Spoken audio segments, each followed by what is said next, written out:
Hey everybody, it's Ron Placone here. I've been wanting to do a segment like this for a little while now where I kind of respond to some of the things people have said, some of the comments that people have left, some of the questions people have asked. Because, I respond to a lot of the comments, but sometimes like people will say something that I think is really cool or something that I want to address, and I'd rather just do it in a video. So I'm going to start doing this. I'm hoping to do it every weekend, either on a Saturday or a Sunday, depending on my travel schedule. I'll try to be as consistent as I can, but sometimes a Saturday is just way easier for me because sometimes on a Sunday, that's when I'm traveling. Whereas on a Saturday, typically a show's going to be on Saturday night. So Saturday, sometimes I find myself in a hotel room just kind of hanging out. So it'd be a good time to do this. But I will try to make this a regular thing. And so for everyone that watches my channel and engages with my stuff, if you ever want me to use something that you have to say, like a comment or a question on one of these, let me know that. Like when you leave a comment, be like, hey, I'd love it if you would include this in one of your Q&A videos or whatever the hell you want to call this. I don't really know what you would consider it. But so there's three things that I picked for today. And the first is from Deschutes Maple, and that question is in regards to the interview I did with Ian Anderson from Jethro Tull. And it's not really a question, it's just an observation that I wanted to address and talk about a little bit. Then we're going to go to something Bobby B5 said about Sharknado 2. And then we're going to end with something from Joe Schultz 2 in regards to a video clip I did about Fox News and the idea of a free press and stuff like that. So that's going to be kind of a heavier question to end it. But yeah, and that's kind of just the spectrum of how it can be. It doesn't have to be. It can be funny. It can be serious. It can be weird. It can be specific. It can be broad. Whatever. But we'll kind of talk about stuff. So let's start with Deschutes Maple, and I apologize if my pronunciation is weird or I'm not doing it right. And this is in regards to an interview that I did with Jethro Tull's Ian Anderson. The audio to that interview I did post here on my YouTube channel. Anderson's reply to the paradigm shift from album to MP3 digital format struck me as a bit glib. He's all for digital everything, and that's fine, but he totally avoids talking about how the music industry has massively changed as a result, just wanting to end the interview. So, first of all, why I asked him that question. I still love albums. I'm one of those people. I still collect vinyl. I still care about all that stuff. I have a lot of friends that are musicians, and they always talk about how things have changed and stuff. And you gotta roll with it. It's just the hand you're dealt or whatever. But yeah, I'm one of those people. I still do love the albums. And part of the reason I feel that way is because I was a big Jethro Tull fan growing up. I've been listening to Jethro Tull since I was 6. They were one of the first bands that my parents introduced me to. And when I heard the guitar riff from Aqualung, I thought it was the coolest thing I ever heard, ever. It's still one of my favorite songs to this day. And I was really into those guys, which is an odd thing for a 6-year-old to be into, probably. But I love Jethro Tull. And their album art over the years was always very conceptual. It was very well thought out, well constructed, and it was just a big part of the overall package. So I was very curious to ask Ian himself, because a lot of that, to my knowledge at least, were his ideas. I was really curious to talk to him specifically about that. Now, as far as his answer was very diplomatic. And he didn't really go into too much, like, well, we don't do what we used to do in the thick of the brick days and stuff like that. Which, yeah, I was a little bummed about that too, but I wasn't necessarily surprised. He's one of those people, like, always kind of moving forward and stuff like that, which I can totally understand why a musician or an artist would be that way. Especially somebody like him who has had so many different band members and so many different chapters of Jethro Tull and what he's doing now and stuff like that. As far as just wanting to end the interview, so here's a little bit of a peek under the hood about what happened there. My interview with him was scheduled for a 15-minute block. And unfortunately, I only got about 7 of those minutes. And when he was, and in terms of wanting to end the interview, he actually did want to end the interview because of scheduling. He had another call coming in. The way that his people did everything was I was supposed to call his hotel room, and I was given a time and instructions. So I was sitting there, all my equipment was set up, I was ready to go, the recorder was on, everything was tested. I was a little nervous because, I've been listening to this guy most of my life, and I was pretty excited. I went through my questions, I knew exactly where I wanted to go, and I was pretty stoked, and I placed the phone call. I think it was at 10 a.m. I placed my phone call to the hotel at 9:58, ready to go. And the hotel receptionist, her computer was frozen. I said, I'm calling with WRFN in the Indie Bohemians show. I need Ian Anderson's room. And her computer was frozen. So she did not know how to get to his room. And there was just nothing she could do. She said, I can take a message and have them call you. I said, no, it doesn't work that way. I'm recording right now. I need to get through to their room. So she said, well, just call back in a couple minutes. So I called back in a couple minutes, computer still frozen. I called back again, computer still frozen. At this point, it was about 8 minutes after 10. I had called 3 different times. I call again. I'm a little panicky at this point, and I have the recording of the entire thing where I'm on the phone with this receptionist kind of, I understand there's nothing they could do. I wasn't rude or anything, but I was kind of really stressed out. And I say, look, I need to get through to Ian Anderson's room. Can you help me? Is the computer not frozen?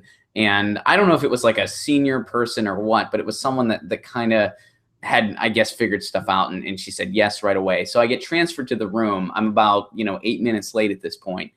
And Ian Anderson himself picks up the phone and he goes, yeah, this is Ian Anderson. And so I feel terrible. I apologize right away. And I'm like, look, Ian, I'm so sorry. I know I'm late. And here's what happened. And he's like, well, you only got 6 minutes, so fire away. This is a guy I've listened to since I was 6. And he wasn't rude or anything. He was just like, he's like, dude, I got stuff to do, man. So, let's just dive into this. So I did. And considering the circumstance, I was still happy with the way it turned out. I was really happy I got to ask him about Martin Barr, because that's something that, to my knowledge, a lot of people had not been asking him about. Like his publicity group wanted to get a little bit of a pre-screening of what I was going to ask him. They were like, what kind of stuff do you want to ask him? Which isn't super uncommon. I encounter that sometimes when I do, interviews for my radio show and stuff. So I told them, I was like, well, as long as it's okay, and if it's not, tell me and I don't have to do this, but I would like to ask him about Martin Barr. I know he's had a lot of past members, but Martin's been there almost since the beginning. I think pretty much the second album on, Martin Barr's been with the band. So I really want to ask him about that. And they said, go for it, because no one's been asking him that. So I was pretty excited. I still got to do that, but I did not get the full time. And one of the things I wanted to do, I don't know Ian Anderson and still don't. I talked to the guy on the phone once, but I know I've read a lot of interviews with him over the years, so I know that he's one of those people. He kind of he is very diplomatic and he holds his cards very closely until you kind of connect with him on something you have in common. Then all of a sudden he kind of like that the shell gets let down a little bit. So I wanted to do that. I really wanted to try to do that. And the way I was going to try to do that was I was going to bring up cats. He loves cats. So do I. Lucy's actually on my lap right now. Some of you guys that watch my stuff a lot, she occasionally makes appearances. She's kind of chill right now. I don't know if she'll jump up at any point. But yeah, so I wanted to try to do that and then to try to dive in a little more and maybe get him to open up about Martin a little bit more. I wasn't able to do that because of time and because of a glitch. But overall, I was still happy with the way it turned out. And when I, decompressed with his publicity team later, I said again, I was like, I'm so sorry this happened, though. And they were like, excuse me, doing it live, folks. They were totally cool about it. They were like, yeah, Ian understood. He was totally cool. He was just glad you guys connected. and he certainly understood that there was a glitch on the hotel's end. So all's well that ends well, but they shoots. That was a good observation. You were actually right. He was kind of pushing it along a little bit because he had another phone call coming in at that minute. But, I mean, to his credit, he wanted to, give me as full of an interview as he could, which I appreciated a lot. And, I did feel bad about the situation. But, I'm still glad with how it turned out overall. And I hope that for the most part, you enjoyed that interview too. Good observation, and thanks for checking it out. All right, Bobby B5. There's a Sharknado 2. Holy fuck. Yes, there is a Sharknado 2, and it's pretty epic. I saw it in the movie theater. And when I saw it in the theater, here's actually something. I have not seen the first Sharknado. A bunch of my friends saw Sharknado, and they loved it, and they were like, you got to see this thing. I never bothered seeing it.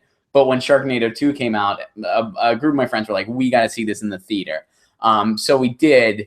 And that was kind of funny because there were some people in the theater that knew what Sharknado was and knew how off the wall it was and knew what they were getting in store for. They had like fin hats and stuff like that. And we, of course, were amidst those people. I didn't dress up or anything, but I was there knowing what I was getting myself into. Other people were just there by chance. Like maybe they just saw the poster and thought this could be interesting. And I think thought it was going to be a serious movie. And they were confused by why a pocket of us were just laughing the entire time. And then I think eventually they kind of caught on to, oh, this is what this is. It's kind of either a parody or like really not sure. And I think the first one, they actually were trying to be serious maybe, but then they realized what it was, and they realized it was so popular because people knew it was just so off the wall and out there. But yeah, Sharknado 2 has Mark McGrath from Sugar Ray in it. Jared from Subway makes an appearance, which I think that in the video, I was actually making a video about the Jared from Subway thing. And that's why I referenced Sharknado 2. But yes, there is a Sharknado 2. Eventually, got to have one of those days where you just get a group of friends together, you get a case of beer or whatever else, and you watch all three of them. I've not seen the first one or the third one yet. I think Sharknado 3, it either just came out or it's coming out. I'm not positive on that. But yeah, see Sharknado 2. It is really funny, and it's off the wall, and there's all kinds of goofy cameos. Because at this point, they know they're goofy, and that's what they do, and it's great. So yeah, thanks for writing about that. Always fun to meet a fellow Sharknadian. I don't think that we can make that a thing. All right, Joe Schultz 2. This is in regards to a Fox News video I did. It was fun to know, and like you said, as a San Francisco official, he doesn't have to worry about backlash from his constituency for not being nice to Fox News. This was a video I made where a San Francisco official refused an interview with Fox News saying, you guys aren't real news, get lost, basically. So here's the question. But I'm wondering what kind of reform you are talking about. Isn't a free press and a regulated press on opposite sides of the spectrum? Interesting point. And in that video, I ended it with a bit of sincerity. And I said, look, the fact that such a major news network is getting that kind of treatment from a citizen, and the citizen's actually kind of in the right here, that's saying that there's seriously something wrong with the media in this country. And a lot of you guys know that that's something I talk about on a regular basis because the media reform movement's a very important thing in my life, something I feel very passionately about.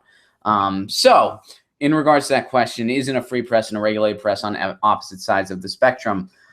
Here's the thing. I would not describe what we have now in this country as anything resembling a free press. I don't think it's a free press. Our media structure is set up in a way where the person with the most dollars can pretty much buy their influence, the same way we have money in politics and all that stuff. And that's the way our media is run. It's very corporate, and it's focused on turning news and information into a profit center. And that's their focal point. That's their main priority. And anyone, pretty much, Jeff Zucker, president of CNN, will attest to that. Same with Rupert Murdoch, and even over at MSNBC. I mean, the entire corporate media does all the same stuff, really. I mean, Fox News provides the most low-hanging fruit that occasionally you just can't help but pick off the vine. But all three of them are kind of kind of do the same tactics. And in my opinion, it is a very tragically flawed structure. And it's not the structure that we've typically had in this country. This is something that's pretty much exclusive to this century. It's not the way the media has always been operated in this country. And it's certainly not the way that it was intended to operate. The phrase freedom of the press, also, when that term originated, it also referred to the accessibility of the media. Because see, back in those days, newspapers were, of course, the main medium. That was all people had. This was before television, whatever else. And newspapers were distributed by the government via the postal service. And different schools of political thought and different groups all had their own newspapers. Constitutionalists, socialists, federalists, all these groups, they had their own newspapers. An average metropolitan area had about 10 different newspapers. That was average. So newspapers were distributed via the government, and they would provide subsidies to anybody that needed them. So if the socialist paper or whatever else needed a bigger subsidy, they would just get one. And that was how it worked. So freedom of the press meant that the media was accessible. It meant that if you could join the conversation, like if you wanted to join the conversation, you had a school of thought, you had ideas, you could get published and you could get out there regardless of your financial ability to do so. Was there yellow journalism back then? Of course there was. There was all kinds of bogus stuff that people would print up and then distribute. And you can find it in libraries and stuff like that. But we have that problem now. So really, I mean, we have that problem now, and it's even worse because, sometimes that's all people see. So it was a much different structure, and it was a much better idea. I mean, when you think about the history of our media structure in the United States, we had a really cool concept going. And it was something that a lot of people cared about. I mean, Thomas Jefferson once said, if I had to live in a society with newspapers and no government, or government and no newspapers, I'd rather have newspapers and no government.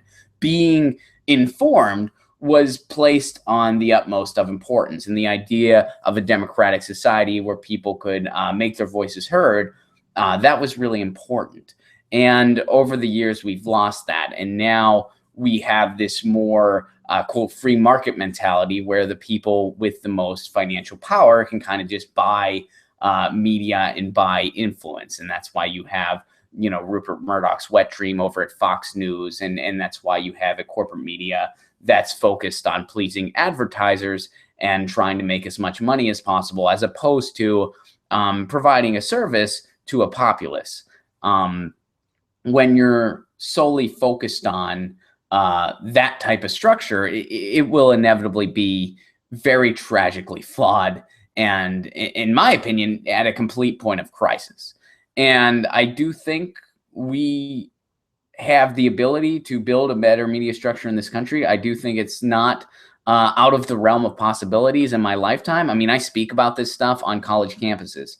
And, if I didn't think that change was possible in this regard, I wouldn't do that. Why would I spend my time doing that if I didn't think that we could actually have change in this country? What exactly that will look like, it's hard to anticipate exactly. People have brought up ideas like going back to the way it used to be, but having digital newspapers that are kind of mostly based online and stuff like that, and having them funded through various entities, government and elsewhere. Because one of the things that we've lost is this idea that journalism is a public good that we need. As a society where people vote, at least a pseudo-democratic society, right? You need people to have a say. You need people to be well-informed. That's kind of an important part of that. So we need journalism, and it costs money to have journalism. It costs money to send people out to investigate. It costs money to have boots on the ground, to have bureaus and stuff like that. That all costs money. That's why there's nothing wrong with financial stability, but it needs to be utilized for resources, not just for shareholders. So that's one idea that's been brought up, a way of kind of fostering a media structure that way, and a way of making it so that the idea of news and information is not just a profit center for the corporate elite, but more a system where those that want to pursue news and information and distribute news and information and want to dedicate their lives to journalism are going to be able to do that and are going to be able to get their bills paid.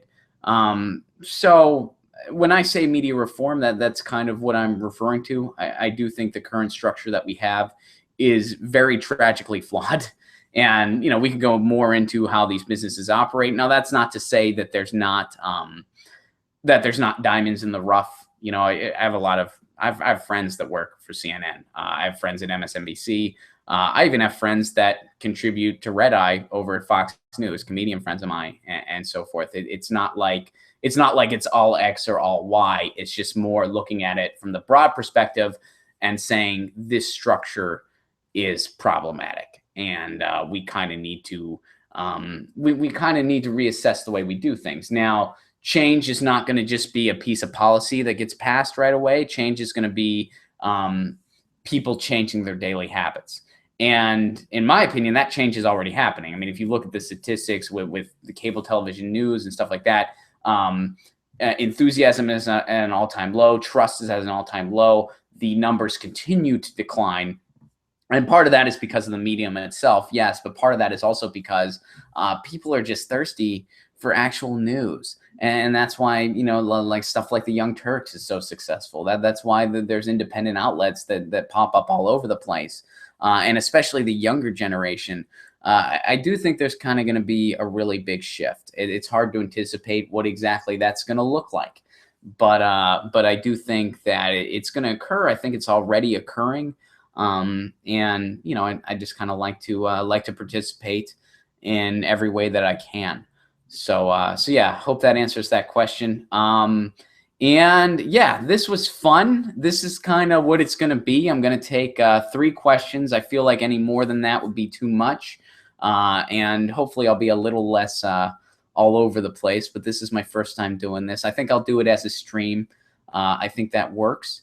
And I'll try to tag everybody whose thoughts I take, the comments or questions or whatever. I'll tag you in the video in the comment section. And I think YouTube's unrolling some things where I'm going to have an easier time getting in contact with subscribers and stuff like that.